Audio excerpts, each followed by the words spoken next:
Mbote bonjour na bilo batu bozuli baku ya kolanda biso na mokolo malelo na ezui ezali bongo branche moko to tcha la chaîne Libération Océan du Congo et pai oto akabongo ba Kongomani et pai oto panzaka tout ça saka et pai oto belaka moto ya papa le moloto ekita ezikisa misala nyonso ya baloki ya pour Congo et pai oyoto analysaka ensemble et pai oto mobilisaka to conscientisaka to salaka éveil patriotique et pai oto longolaka peuple congolais na bolema et pai oto tchaka litono na nzete poeti to benga ya malamu et pai oto salaka mosala ya Jean Baptiste et pai oto akabongo basinzili kobetaka mbela koloba ete tango ezali mabe to lata mola to moitumba et pai oto telema ferme fidèle ko la bakuka pour la cause de la lycée ko ya République démocratique du Congo et pai oto mokundolaka maloba ya nkoko la biso le laboraire waloba la biso béché fouillé ne laisser ni place que la main repasse ezui la monte religieuse ezui et comme la bongo équipé pour la télé États-Unis d'Amérique pe mananga na kunya de na États-Unis d'Amérique ezui comme la papa Alfred na mama Clarisse na Canada, dans lequel passe une séance live. Et comme bon en Angleterre et pas yanga mokonzi, et pourquoi pas les grands professeurs Achille Mave na molongo et Mireille Mave. Et comme bon en France et pas maman Célestine et papa Michael. Et mon abongo Big Daniel Ngenda en tout cas ya ko na Big Daniel Ngenda o penza uti kozwa sango ya pasi penza mokolo malobi moi si moyen pour faire bon maman vraiment to lobi na libota nyonso ya Big Daniel Ngenda ba condoléances nzambe a fortifié vraiment les élèves à l'océan de la presse vraiment yako na mama pe na libota na mobimba vraiment ezui comme la bongo Charlie Chobo comme la papa mapasa mama Jovier mon maman na Jolie na Suisse et mon maman Dolo la Suisse mon mère de Brino et mon bongo maman Samuel mabolongo toujours la chabienne na akene kila me Dieu de talote tumba bakula kanyoso pe bino nyonso maman na ngai o comme la kibiso la posa ko sungo na kati ba passe comme la qui nous avons en Suisse et en Genève, vraiment numéro ezali bongo 081 ou bien beti plus 243 code Yamboka 081 32 93 396 081 32 93 396 c'est ce que bon bengi beaucoup yoka kabuya lompisa zaliwana ba numéro pe ko défiler pour être la bino bato bolobi bozuzo ngaite pour mes pas si pe mawa manana bana courage ne ko la gemena aleli bato bayike baleli balobi zali kasi to kotika te pour zali etumba ya Congo to bunda kaka ndenge to zali ko bunda bo équipe pour la nzamba za mona mère de Bruno vraiment boza tellement belle be Japon na Canada boza tellement belle ba maman Chantal Tambila maman Sidonie to zala pour la bino maman Madeleine maman Emeline Zemba 12 pepe la mbetelo to zo te ba maman missionnaire numéro yangwana 081 32 93 et 396 c'est autre ko so la vraiment nzambe a fortifié bino abattre la bino pena maman odeti vraiment nzambe azala bino nyoso ba maman missionnaire na nganza bazala bino basi yanguya na plus 32 na mboka ya Anita babe il faut que yo moto ba maman ya moto moto mozimamite maman Jawa assalamu alaikum et prompt rétablissement wana moni bongo Christonville la sagesse de Dieu à la femme servante na moninga na ye divine. Que Dieu vous bénisse vraiment bon pe banobili comme océan du Congo maman to kozala kaka simana o poto bonde la courage bandeko lelo penza to zolo la République démocratique du Congo likambo etani maponami pambate maponami ezali poto moni bongo Ben Olondo numéro na ebimi ezali bongo 200 et 302 Ben Olondo Ben Olondo aye na mo amba balobi Ben Olondo 300D talaka katolobi jibe piana ba pesa ye penza na yebi que vraiment parti à gouverneur ya ville la province qui chasse ko pesa mo parce que lobby na manifestation ba mo tala en intégralité pour l'océan du Congo azali mo invité loko la presse balobi alobaka na ye polele atelemaka apanzaka sasaka malgré tout bato mabe bazolinga ko bomaye mais ba misusu pe ba ko ndima musala ke tufinga ka te to baka ya molobi pe azaki invité to kenda ki kastomoni jubem piana et c'est même que la gouverneur a fait son trophée et to ebiki Ben Olondo numéro 32 ko ba numéro ebimaki bino bato bozate bino bato bakina retard élection ya mwana sko to kosala nini bino bato bani maponani pour to moni mokonzi ya moamba yewana azali Ben Olondo. Kasi toke na message fort ya président de la République. Tozuyako pourquoi? Parce que mwana mboka Félix Antoine Tshilombo aza kotelema ye pa kozala bongo candidat président de la République pour na kobunde tumba na ba candidat baso oyo toyebi sikoyo toyebi Moïse Katumbi aza candidat président de la République, toyebi bongo Matata Mponi aza candidat président de la République, toyebi bongo bandeko basusu bazali pe baike, toyebi mwana mboka Adolphe Muzito Fomon palom de titrisation de terre, yepe azali bongo candidat président de la République, toyebi Denis Mukwege ba mama pe balobaki ba tcheme solo à cause de la candidat président de la République, toyebi bongo mwana mboka Martin Fayulu Madidi à cause de la candidat président de la République. Alors ezali peza otoko la candidat président de la République. Kasto dans le message fort, il y a mwana mboka Félix Antoine Tshilombo. Le grand défi, mon prédécesseur avait raison en tout cas, c'est d'être bien entouré. Le grand défi d'un dirigeant, d'un leader politique, c'est d'avoir une équipe qui peut l'accompagner dans la réalisation de ses objectifs. Et ça, c'est un combat de tous les jours. Parce que, vous savez, là où il y a les hommes et les femmes, il ne manque pas de problèmes. Donc, il faut gérer ces problèmes, mettre tout le monde en ordre de bataille, élaguer tout ce qui est futilité et se concentrer sur ces efforts. C'est pas évident. C'est un combat de tous les jours parce que nous venons de divers horizons avec nos éducations, nos formations, etc. Et cela est une autre façon de gérer la République. Bolandi la bokebi mwana mboka Félix Antoine Tshilombo wazali bongo président de la République au Kubunde Tumba na décembre oyo na ba candidat paike pour être tout à la nani akosimba mbende wana na 2024. Est-ce que vous avez kaka Félix Antoine Tshilombo Fachi Beton Topé et kozala mwana mboka Martin Fayulu Madidi, topé kozala mwana mboka Muzitu, topé kozala Moïse Katumbi, topé kozala Denis Mukwege, topé kozala Matata Mponi, topé kozala ba candidat mususu oyo nan ba mipesité, tonde kola biso ya jeune au peut mona ki alobi ye pa kozala candidat président de la République. Nani akokamba République démocratique du Congo na 2024. Émission Mokolwa Leloto analysée ensemble pendant 15 minutes.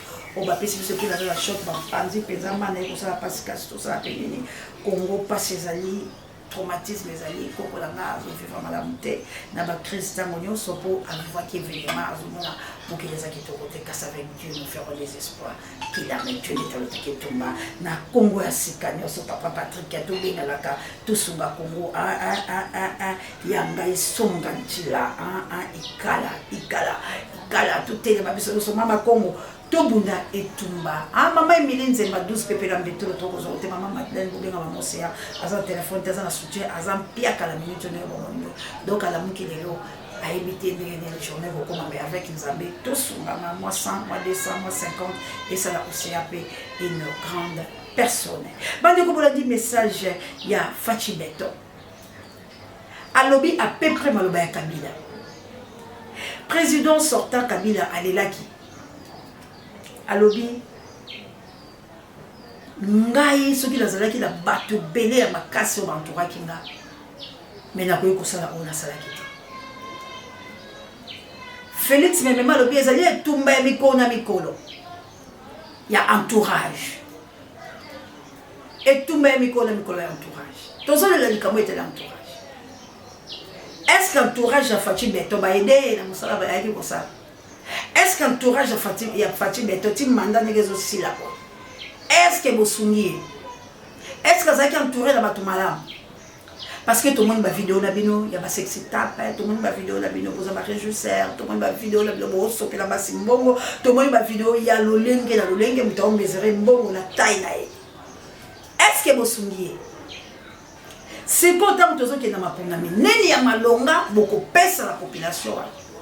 Parce qu'il faut faire un projet. Parce qu'il faut boloba kolela ya Fachi Beton. Alors bien ça tumba ya miko na miko. C'est qu'on langage ni to kopesa.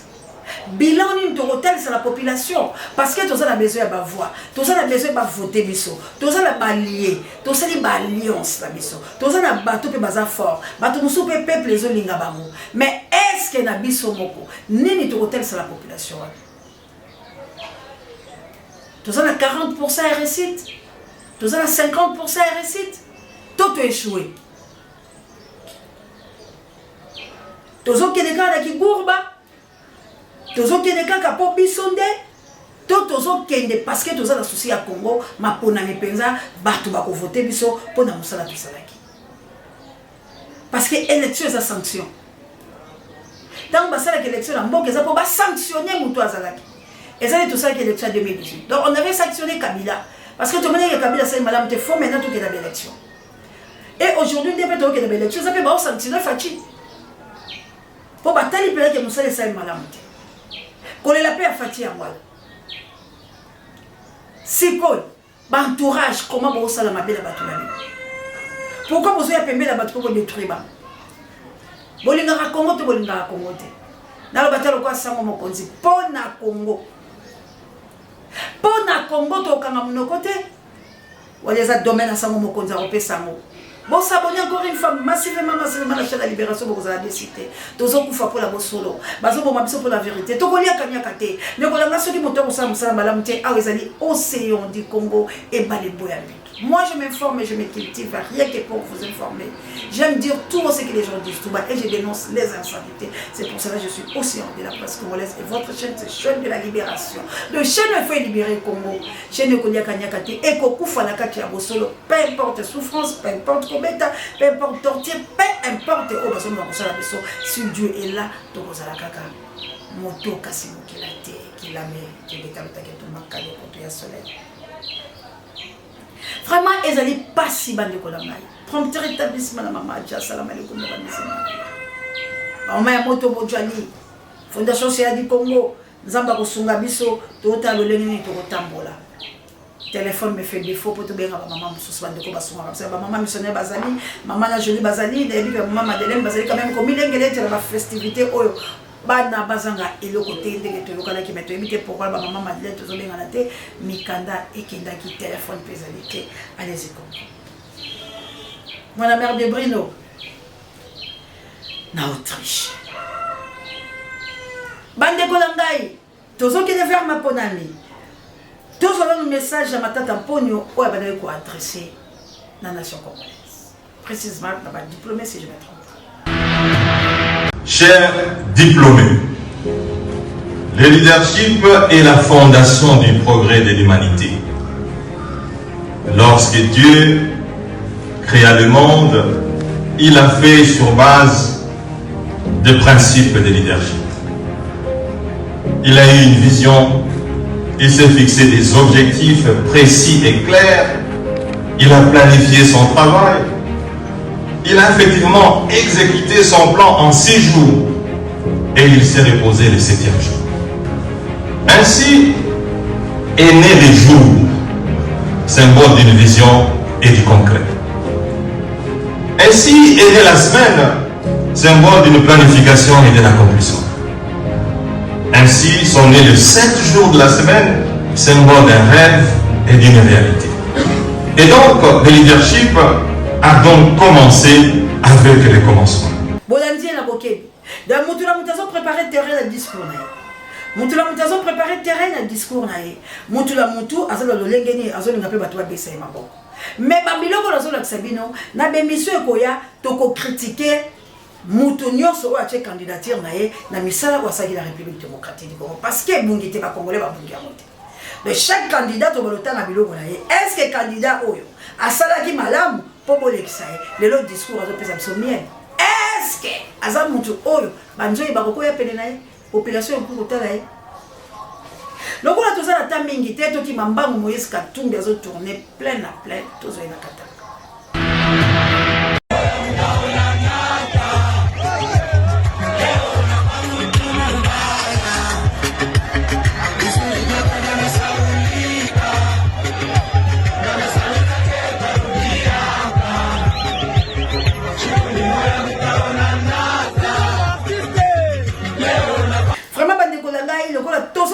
Maponami bomoni Moïse Katumbi batu bazo yemba batu bazo belela batu bazo loba mais tolobi na bemission koya na ngonga na yango ton côté mais sa candidat moko to bandi ko décortiquer to bandi ko analyser sur candidat wana ce qui est un candidat fiable ou à cause de la président de la République en 2024 parce que Congo a besoin de changement, Congo est agressé, Congo est dans la occupation. Bozomona est la République démocratique du Congo. Si les lobunaga na ekenda, minyemboye bozomona Goma comment ba oti ko massacrer, bozomona comment bamboka ebele ezali bongo kokota plusieurs troupes étrangères na la République démocratique du Congo, mais pays est instable. Insécurité totale dans la ville province à Kinshasa. Bozomona makambo ezolekana, Kuluna n'en parlons même pas. Bah, phénomène où ils ont salama, ils sont déplorables, en sécurité, partout. Et Tumba, il y a les grands bandundou, conflit Tekeyaka, Bamobondo, Banini, où sommes-nous? Personne n'en parle. Tu éviter, silence radio, mais il y a toujours de morts. Il y a toujours de morts. Mes frères et sœurs compatriotes, pour l'amour de notre patrie, pour l'amour de la République démocratique du Congo, on ne peut pas se taire. Peu importe l'intimidation, peu importe la grandeur de frappe que tu as en Ango. Tu côté les mains. Loyembo wane matinga la motema. Toyemba rango to lobakaboye. Nzambi waka sungula kubwana bwanye. Modi kujetu. Mbwako motombesha. Boto kune munya yo yo yo. Nyonye walu imba imba tatwa nye poa. Nyonye walu imba imbe poa. Nyonye walu imba musongula. Mbwako imba nzambi. Nyonye wetwe na shaba tuta.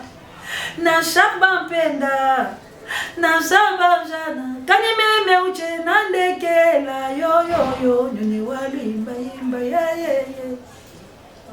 Tumbisha nzambie nyoni walu imba imba ye. Adibalo walowa ye nyoni walu imba imba ye. Adiba seka seka ye nyoni walu imba imba ye. Donc ataba kobeta ataba koboma biso na kati la biso ezaka Congo. Posa na biso ezaliete na toute étendue ya République démocratique du Congo, Congolais zanaki. Congolais zana lotiliki. Congolais zana zongo zana inga. Mais lotiliki ezalité bandeko nanga. Mais bientôt l'élection 2024. Nani nde akokitana za la président de la République la kati ya course. Et kotika la kaka Fati Beto. Est-ce que kozala mona mboka Muzitu? Est-ce que kozala mona mboka Martin Fayulu Madidi? Est-ce que vous allez voir un Denis Mukwege ou Moïse Katumbi ou Matata Mponyo ou Garçoada Yepaya Lobi aye poise la candidat président de la République Bazali Bongobaïke Toko Luka CV ya moko la moko Kilkulum Vita ya moko la moko Toko Lobela ba bien fait ya moko la moko sur le terrain Nanya kozala te Toko mina course ya mapona Popo, mana nanga, popo, maman nanga les États-Unis, popo, bako bon. Mais biso totali pour la souffrance. Or balobi na biso, RDC, ezali scandale géologique. Pays moko trop de minéraux, pays moko tant de richesses, tant de potentialités. Mboka moko ezana bato ya kosakalate. Mais aujourd'hui Congo est cité parmi les 5 pays les plus pauvres du monde. Et le 5e pays, c'est la République démocratique du Congo. C'est inhumain. Quel échec, quelle humiliation, quelle honte. République démocratique du Congo, avec sa valeur, avec sa superficie, avec ses minéraux, sol, sous-sol, maïs, forêt et malonga pour Amazonie Batumba. Mais Mbokawana, le peuple sont les plus pauvres du monde. Et le grand éléphant au pied d'argile est cité parmi les 5 pays les plus pauvres du monde. Ça, c'est pas la honte. Ça, ce n'est pas la honte. La RDC, où sommes-nous? Le peuple Congo, où sommes-nous? Unissons-nous comme un seul homme pour nous de la Congo. Dans les vrais. Dans les vrais. Parce que nous sommes des Congolais. Tout ce qui se passe dans notre pays, ça nous touche. Parce que nous sommes les alliés. Nous sommes les alliés. Élection en RDC. Élection 2024. Course. Nani à cause de la présidence de la République.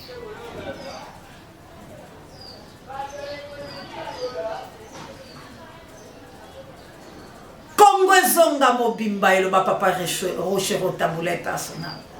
Congo bika dans la paix. Congo zonga mobimba.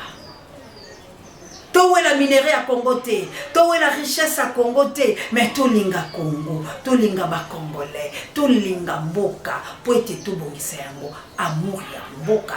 Moto alingi mboka na ye koleka.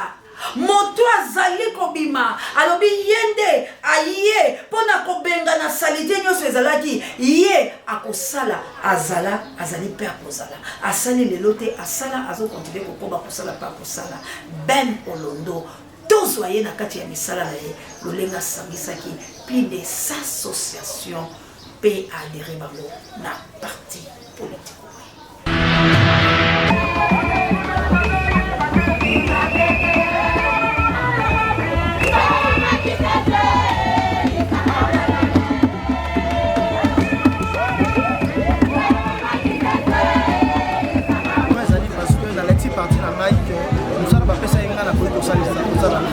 Il y a plus de 100 partis, plus de 100 associations, il y a une partie dans il y a moi dans CPI Makasi, dans CPI Merci, dans la partie de l'association qui va soutenir, dans CPI Bangonio, c'est à la base à Makasi pour les Bisafachi, à la pourcentage que les Kabatonios, il y a Makasi à deuxième la distance.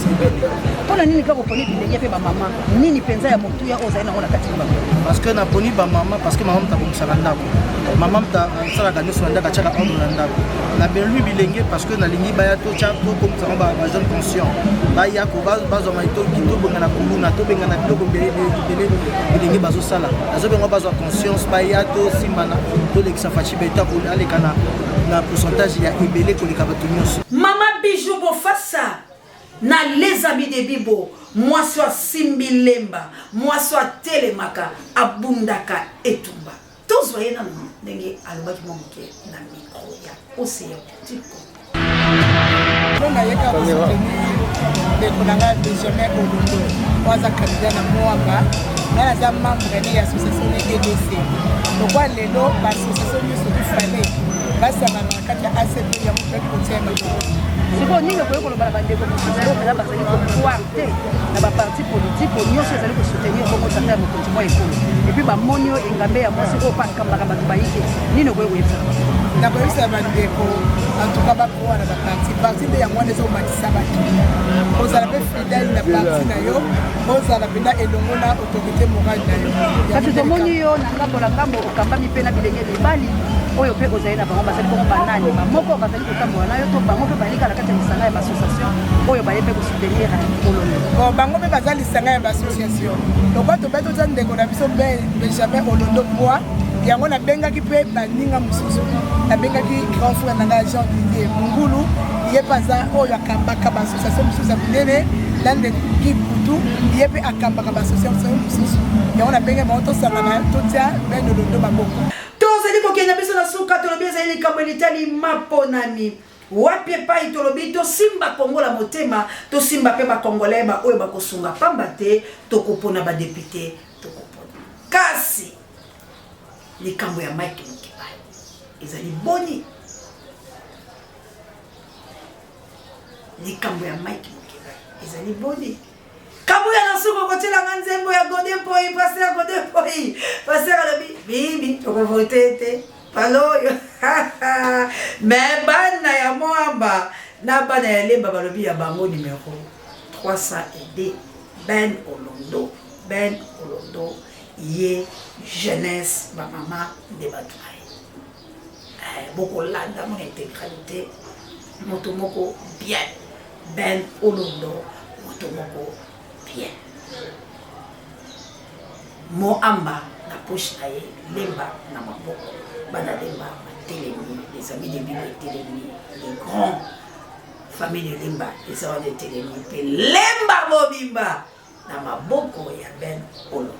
Il s'appelle Benjamin Olondo, numéro 32, notre candidat de Moamba.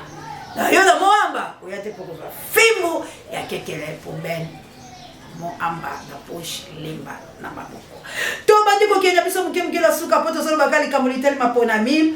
Mokande kiteli biso toyebi ete mwana mboka muzitu fumumpa akozala bo candidat président kasi akoprésenter pe ba député boyer congrès ko sala bana sorti na ba fin du mois au bakozwa bongo 3 jours pour être parti na et officialisé. Donc comme il a mis sur la souka vraiment élection butu la carte République démocratique du Congo na seni ndenge bakutala ki bongo na palais du peuple penza babima ki penza na malamu te mongolo to yeli biso pe balobi ete la carte ya seni président de Kadima na deux vice na ye boyokani ezalité penza mbutu ezali bongo na kati bazali penza komo yokana te to yebite to kokina mapona mikasi na seni mbutu yali président na vice na esko ndenge nini makambango ikotambola ya moto lobika kanzambi kaka kwa luzolo sinon na matondo makomela bongo kabuya l'impuissant on échange pas l'équipe qui gagne merci na gloire ngoma misapi électrique et pourquoi pas papa Dieu directeur recherche stratégique pesa mo kondi pare avec biso banso totele matoso makomondo kolanga